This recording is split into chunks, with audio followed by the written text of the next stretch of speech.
Hello everyone, welcome back to my another mini blog. তো আজকে আমি রেডি হয়ে একটা জায়গাতে এসেছি, মানে আমার একটা রিলেটিভের বাড়িতে এসেছি।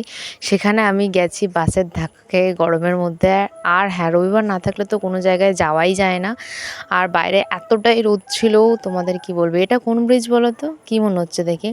তো তারপর ফাইনালি আমি পৌঁছে গেলাম, কিন্তু সেখানে গিয়ে যেহেতু উনি একা থাকেন, তো আমি তালা চাবিটা খুলে নিলাম। আর গিয়ে দেখি ব্রেকফাস্টে আমার জন্য রেডি হয়ে আছে গরম গরম খাসির চর্বি দিয়ে ঘুগনি আর রুটি। আর জেঠিমার এই বাগানটা তো মানে অসাধারণ, আমার থেকেও অতি সুন্দর বাগান সাজিয়ে রেখেছে। তারপর আমি লাঞ্চ করে নিয়েছি, লাঞ্চ করে নিয়ে আবার রেডি হয়ে গেলাম বাড়ি ফিরবো বলে। বেশি কোনো রাস্তা না, আমি আবার বাড়িতে চলে আসলাম। আর যাওয়ার সময় এতগুলো গাছ নিয়ে নিয়েছি।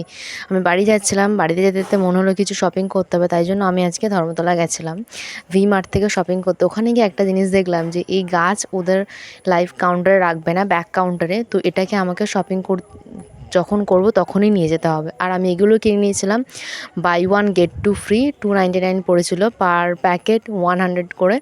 তো এটা বেশ ভালো অফার ছিল।